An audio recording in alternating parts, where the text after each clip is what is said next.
Hello and welcome. This is Milo, the Dancing Deplorable, and I'm starting a new series called Milo's Mud Fossils and More. And today I'm going to be introducing um, people to Google Earth Pro that haven't found out about it yet. And for those of you who have found out about it, you might be pleasantly surprised at what I'll have to add to your file cabinet for Google Earth. Just a little history of where I'm from and where I'm going with this. Um, I found Roger Spur from Mud Fossil University in 2015, and I've been following him since. And he's part of the reasons why I found my way back to the Lord, just through investigating those things around us, like our world. And it's a beautiful world. And I'd like to show it to you through my eyes and the things that I've found through my adventures through GEP, otherwise known as Google Earth Pro. I like to call it GEP because well, I like acronyms. I'm not going to lie. Anyways, here we go. I'm hoping that everybody can hear me, and I've got a little crazy setup here, so bear with me as I try to take you on this little adventure. Today, of course, this is Google Earth, and you can download it. It's free for your computer, your laptop, your tablet, PC, cell phone, whatever you have. You should be able to download it free on any type of system you want to run it on. But I do suggest for your computer getting the Google Earth Pro just because it has an extremely huge amount of tools that you can use versus the phone, which why I've got this set up weird is because it won't, I don't know, it just had a hard time dealing with my phone to my Google Earth, so I had to do it a little bit different. But I hope that you guys can see it okay. But here we go. The reason I chose the title is I've been reading this book, and I'll put it out there, Giants, Monsters, and Dragons, an encyclopedia of folklore, legend, and myth. And this book is an incredible amount of information on just about every single monster, dragon, and giant, including other things like, the things that into the monsters, even though you wouldn't think they're monsters, would be like fairies. Like, I don't know if you saw my video already of the little person that I found, the little head that I found, but it is definitely a little person. And I don't like dead space, so I apologize for that. So let me kind of scan in here. Let me go ahead. Well, just realize that from every perspective of folklore and mythology, we have varying sizes of monsters, giants, and dragons. And even size giants, you don't think of small giants or small, but a small giant would be maybe 10 to 20 feet. That would be like a tiny giant compared to the Titans, which are pretty much bigger than the earth. You know what I'm saying? So it's hard to picture such giant beings being able to even be on our earth because they're just too big. But what I'm going to show you today will give you a little bit more of an idea of the proportions in what we're looking at and how this may wake some of you up to God, because I can't see any other way to explain the things that I'm going to show you other than just being able to see with eyes. Well, let me give you this for an example. I'm an artist, and I've done a lot of drawing, and I had to take classes on human figure drawing, and you notice things a little bit different than, say, other people do. Just because you've had to spend hours looking at people posing to, draw the figure from. So you get very attuned to the curvatures of the neck, or the curvature of the hip to the leg, or the lower back, how it connects to the buttocks, or say a right shoulder blade, you can see it extend, the arm is extended out, or the neck is gently poised to the left. Those kinds of things are things that people that spend a lot of time on looking at things tend to notice more than, say, people that don't. So I kind of wanted to give you that scenario so that you understand what I'm seeing, so that it can help you see what I am seeing. Okay. So let's start with the most obvious, to me, was the most obvious of things to happen that we can see just right off the bat. We can go to, and I'm going to pan out because sometimes you can't see things from way far or way close. So you kind of have to see it as you pan in or pan out on GEP. So bear with me and watch as I do this, as I scroll in and scroll, pan in or pan out. And I know Roger Spur has talked about this and brought it to the attention and shown people. But sometimes I don't think it's getting around as much as it should, because more people should be talking about this. I really, truly believe that. But anyways, here we go. So this is the first, okay, this is the first dragon, besides the next one I'll show you, that totally blows away the comprehension of trying to relate a being in a space that you can't relate that being into. In other words, the being is so big, how could it even be part of our world? I guess is what I'm saying. So if the world is truly made up of all these things that I'm getting ready to show you, I just can't even imagine. It's just every day I look in here, I find something new, is all I can say. And I can't encourage you more, especially children, to get in here and look and start investigating and looking at things with your eyes, because everybody sees things differently. That's what makes us different. That's what makes us all so different and so amazing. It's because we all see things the way that we see things. And it's fun to share how we see things with others so that others can join in on the fun too. And this is fun and exciting to me. Some of you might think it's terrifying and scary, but it is not to me. I'm energized by these kinds of things because the enormity of God is bigger than our world. And sometimes people have a hard time comprehending that. So here we go. Here's the first dragon that I saw that Roger Spur helped me see with my mud fossil eyes. Okay, here we go. Panning in.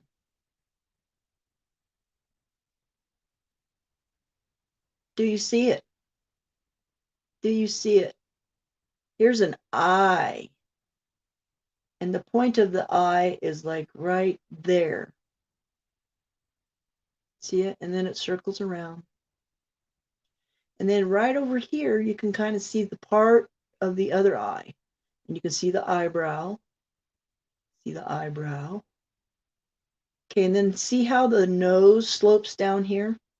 And see all this like, it's almost like fabric looking. And I'm thinking it must be the floppy lip, flappy thing. I don't know. This China dragon, if you looked at Chinese dragon drawings and so forth from the ancient times, you'll probably be able to really pinpoint everything on this map. Um,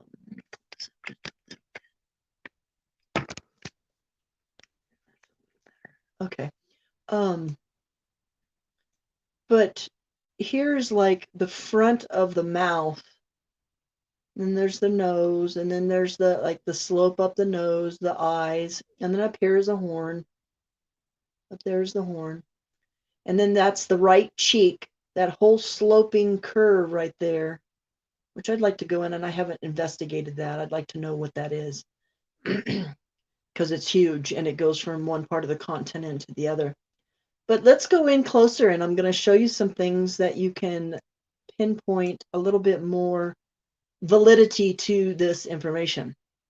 Notice the eyes, nose, mouth area,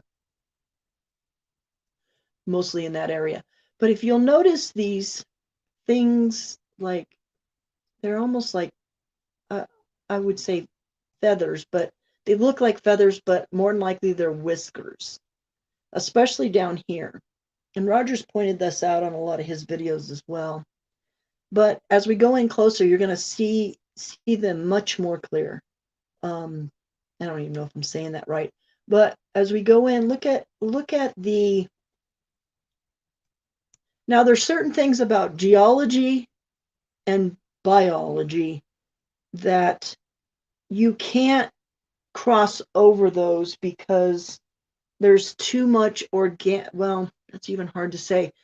It's almost like, geology tries to tell us that the rocks grew this way, but I'm in the place now to where the rocks are fossilized biological creatures, everything, except, of course, the base of the earth. But when we're looking at all the land masses, I believe they're all creatures and of varying sizes. Some, and I'll get to more of that later in possibly one of the other videos. But let's go in here, look a little closer, and I'll show you what I mean by the whiskers and how they flow versus, say, how it's so hard for me to even talk in a geological term now because I took geology in the university at Colorado Mesa University, and that's a whole nother story too. But just the fact that geology is actually biology, you can't refute these facts when you see them with your own eyes, that this cannot be geological formations. They have to be biological because there's no other way to explain them. You can try and explain them through your professed science, but I look with my eyes and it totally refutes everything that they're trying to tell me. So I'm just having a real issue with any scientists, any doctors, anybody at this point. They've all been lying to us about everything. But as we get down here, okay, so remember that this is the flutiness near the mouth. So we're talking whiskers, okay? So a lot of this is decay and a lot of this is erosion, right? But you still have the outlying features of the death of the creature. I mean, these things cannot be made geologically to then turn around and it looked like a freaking dragon. Okay? The earth is not going to create formations to look like creatures, people. So, I mean, if you take that one instance into account, that should pretty much answer a lot of things for you. Okay? So, and another thing about the creatures, I've noticed at the beige, the red colors, indicates blood, and we know that iron is in rocks and iron is in blood. So hello, come on, put them together. Roger Spur is pulling blood specimens out of rocks, fossilized, mud fossilized giants, and sending them in to get DNA tested and getting results back. And when he gets the results back, they never talk to him again. They won't talk to him about it. They won't discuss anything about it. They give him the results and then send him on his way. So consequently, Roger Spur has an enormity of specimens that he's had tested, and he has information on, and he has proof to show that geology is biology. Okay, so that's the first dragon. And that's a little introduction to Roger Spur from Mud Fossil University, which I encourage anybody to follow. Because let me tell you what, if you wanted to compare Roger Spur to anybody, I would compare Roger Spur to the current Leonardo da Vinci. This man has so much information that God is dumping on him that I believe that he can't get it out fast enough. His mind is just full of God inspired information that he's trying to give us all. And I love following him. Excuse me. He's just he's just right there on top of it, and he's fighting for us to get this information to us because nobody will talk to him or give him the recognition that he deserves. That he deserves. Okay, so let's go. If you're in America, well, if you're in China, there's your dragon. Chinese people, American people, you want to see one of your dragons in America? Oh, snap. Sometimes when I look at this, I see new things. So it's just an adventure every time I open up GEP. It's just an adventure every time. Okay, so now we're on the East Coast of America. Now we're going in to look at our little East Coast dragon. And it's a snake dragon. And the reason I say that, and I'll show you, is because of the shape of the dragon. Okay, so we've all seen snake dragons, right? Well, here we go. Of course, we all have believed in the past that they were fictional. But wait till I show you the ending dragon that I'm going to show you. It's going to blow your guys' minds. But anyways, here's the East Coast dragon. Welcome to the East Coast dragon. And Roger showed this one several times already. So it's like a lot of you know about it already. Okay, so here we go. Here's Mexico. Here's the bottom of USA. Okay, so I'm thinking it's probably, I don't know. I'm not even going to guess. I don't care. I don't care where it is. I just care that it's in America. Okay, so anyway, so here we go. Here is the nose, head, eye area, starting the curve of the neck. Okay, we're back to the curvatures of a body and how it moves, snake-like. Okay, so bear with me. Okay, bear with me as we go and we look at this. Now, I don't even know how far this goes because all of this is like inner together. It's all like looped in together. So this could actually go up here, down here. I don't know. All I know is that this is a dragon and you can see it from space and you can see the head and you can see the neck and the curvature of the neck that comes over here. And then all of these, now I'm thinking that this is the North American piasa. Anyways, it's the water dragon, the water snake that's in the water that deals with the twins. I know a lot about this stuff, and I haven't been into it a lot, and I think I'm going to end up bringing it back together and tying a lot of these things together. But in their folklore, in the Indian storytelling, their piasa was the snake dragon of the water, and I think it has feathers. Versus, we talked about whiskers on the China dragon, but if you can look at this and see all this, it just looks like more than whiskers. Do you know what I'm saying? And I mean, until we go in there and have everybody actually doing tests and taking samples and specimens of these things, I don't think we're going to really find out exactly what they are until we do that. But I'm sorry, this is not a geological formation, okay? This cannot form geologically. There's no way. I'm sorry. It doesn't happen like that, okay? You cannot. It's funny because it's almost like looking at drawings sometimes. Yeah, see here, we can, okay, here's the body. Yeah, it does go quite a ways. But then it could turn around and who knows where the tail ends sometimes. A lot of these you can't find the endings, just the beginnings. But that's probably a good scope right there of it. And I've got my camera not set up exactly the way it should be too. So you guys aren't seeing everything. I think that's better. So let me try this again. So there's the head. Okay. I'll do an outline of the head. Here we go. Here's an outline of the head. And then the neck. See, and then up here, you can see it curve to the body. Okay. Very, very cool. Okay, so there's the East Coast Dragon. Have fun with that one.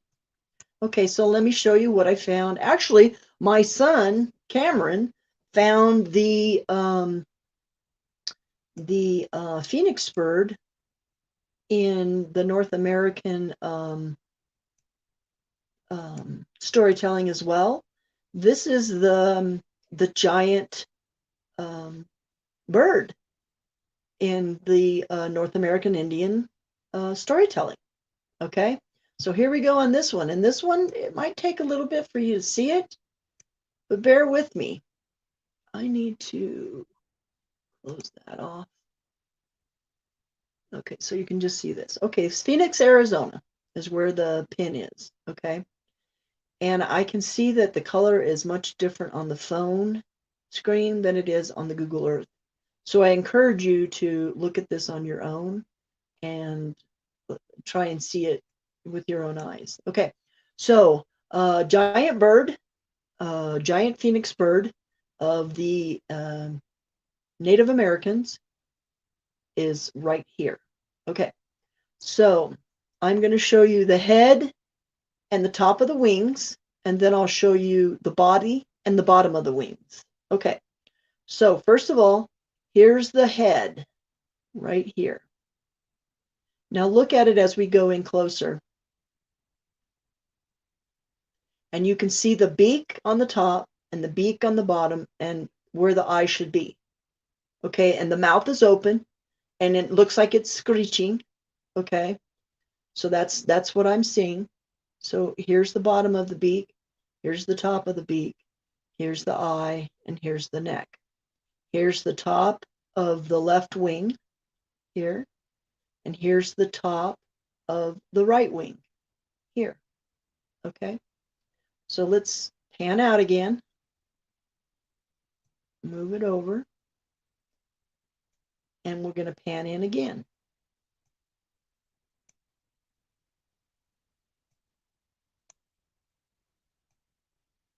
Okay, now I'm going to show you the body. Here's the body. Here's the body. Okay, here's the body. And then here's how far the wings go down. And I'll show you something else here in just a minute that is absolutely amazing. Some of this stuff is really, I mean, in itself, it's amazing, but the little idiosyncrasies of what we're also looking at will blow your mind. And then here's the left wing, the bottom of the left wing. And of course, here's the body again. I don't know what's going on with everything else. There's a lot of things going on in America. There's a lot of creatures, and they're really hard to depict because of the types of monsters that were created before the flood. So anyway, so there's the Phoenix, Arizona, and it actually covers over parts of Utah, parts of Arizona, and parts of Colorado. So it's very interesting that the Ute Indians and they have this in their stories too. Okay, before I leave here though, let me show you this. And you may not be able to see it on my stream here, but when you go in and look yourself, look at it and pay a little bit more attention to it, okay? So look at this right wing here. And you can see like you have your reds and your pinks and your lighter colors here and a little bit beige here and maybe a little hint of green or blues or whatever. Okay, now let's go in close and let me show you a couple things, okay? Now, if you notice, the colors start to change. And they're almost getting to the point to where they're iridescent. And I believe that when we get into that, that's a sure sign of feathers or scales, okay, the iridescence of the feathers. And this, and bear with me, you're looking at Google Earth Pro that is not online. Okay, so it's not bringing the features as clear as it could be, and I apologize. I'm just lacking in certain things and still trying to get this information out to you all so that you can start looking too, because it's so fascinating. It's just fascinating, all this stuff. And they've lied to us, and they know about it. They know about all of it, and they choose not to tell us. Okay. All right. So let's be done here. And let's go look at, I have so many. Let's go to Antarctica. And no, I think I'm going to save Antarctica for later. I think I'm going to try and end this in 30 minutes. So I'm going to take you to the last. Well, let's go to Libya. Let's go to Libya. Sorry, let's go to Morocco. And we'll look at Roger Spur's dragon, and where Michael slay the dragon, and there was the great fish there as well. And I may post some other things later on that. But let me show you this one. And this dragon in Morocco is about 900 miles long. And the fish is humongous as well. So I'm going to show you a couple things here really quick. But let's start with the dragon. Okay, so here, and Roger's done this, and I'm not going to spend a lot of time on this because Roger has multiple videos on this, and you can watch his. And he's much more detailed in explanation. But here's the head, here's the neck, here's the body, wings, and tail all the way through here. Okay, from this distance to this distance is 900 miles. Now, this is the fish that it was trying to overtake for whatever reason. I believe that they're creatures warring with each other, whatever reason, I don't care. It's part of history, not mythology. Okay, so there's Roger Spur's Morocco dragon and the fish, the one that Michael's slain. And if you go in close, and on Roger's videos, he shows you where the slice, the sword slice is, where the neck is cut. And I'll leave this one. This will be second to the last. But this is where Roger believes that Atlantis is, and I believe it as well as a lot more people that are investigating this area. But you can tell. Look at it. It also looks like an eye to me, and that's kind of blowing me away because I haven't figured all that out yet, because this is all feathers. There's an eye. What's going on? What creature's here? But the fact that we found Atlantis, and Roger goes into detail in his, and you can find his information. I'm not going to go over it again, but it totally looks like an eye as well, and that's probably the pupil of the eye. It could be a fish is what I'm thinking. But anyways, there's your Atlantis. And I would encourage anybody to spend a lot of time looking, going in close as you can and spending some time there and looking at it, because it's amazing. It's just absolutely amazing. Okay, so here I'm going to the last thing, and this is the best is the best is yet to come. And the reason I say that is because so many of you out there have watched Game of Thrones, and and I think I just found another dragon. Wow. It just never stops. Every time I look here, I find something new. I cannot even begin to tell you how much information I have. But this last one, it really brings into perspective what is going on. I don't even want to show you at this point because it's so profound that it's just going to blow people's minds. But I'm almost at the 30-minute mark, so I'm going to show you this one last thing and leave you with this one last thing. and encourage you to be excited about knowing the truth of what's really going on in our world, our wonderful, wonderful world that we live in, that was created just for us humans, just for us humans. Okay, you ready?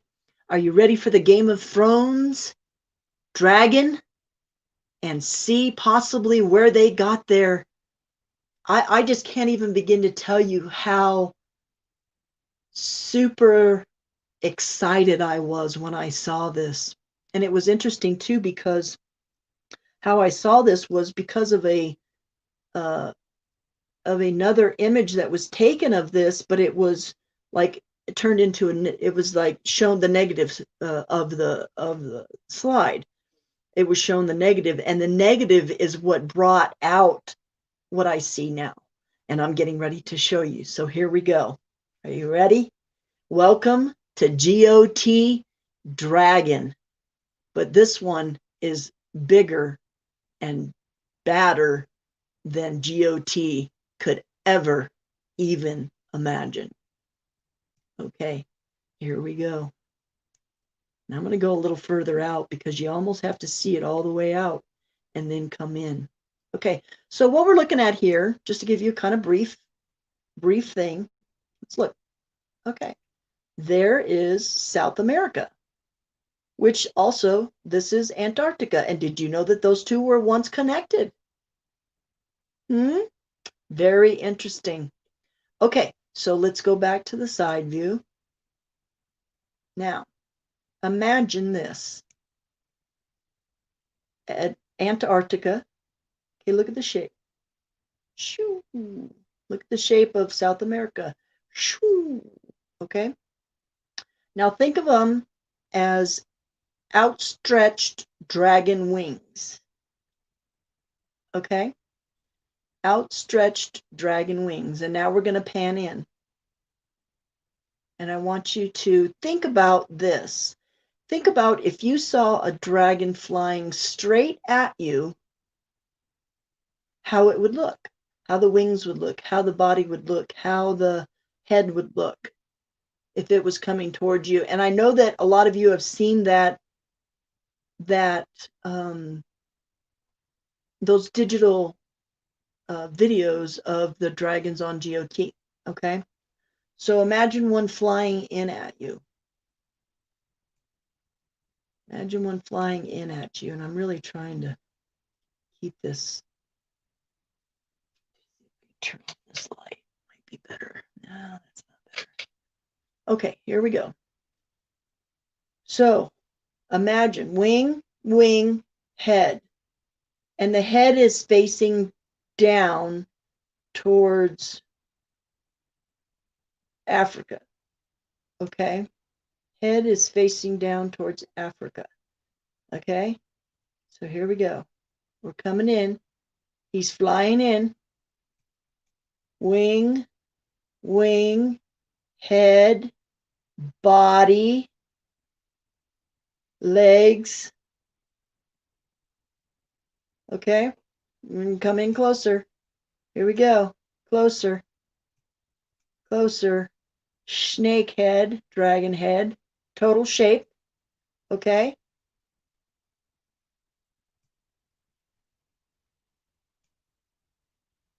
Eye. Look at that. Eye. Pupil. Okay. Look at this.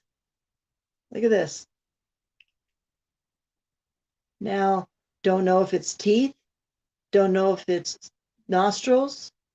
Just know that's a head of a dragon. That is a head of a dragon. And I could show you my snake mud fossil that I found. And the head of the snake on top of the mud fossil looks identical to this. Identical. Okay? And if you look even closer, you can see horns and stuff like that on some of these things.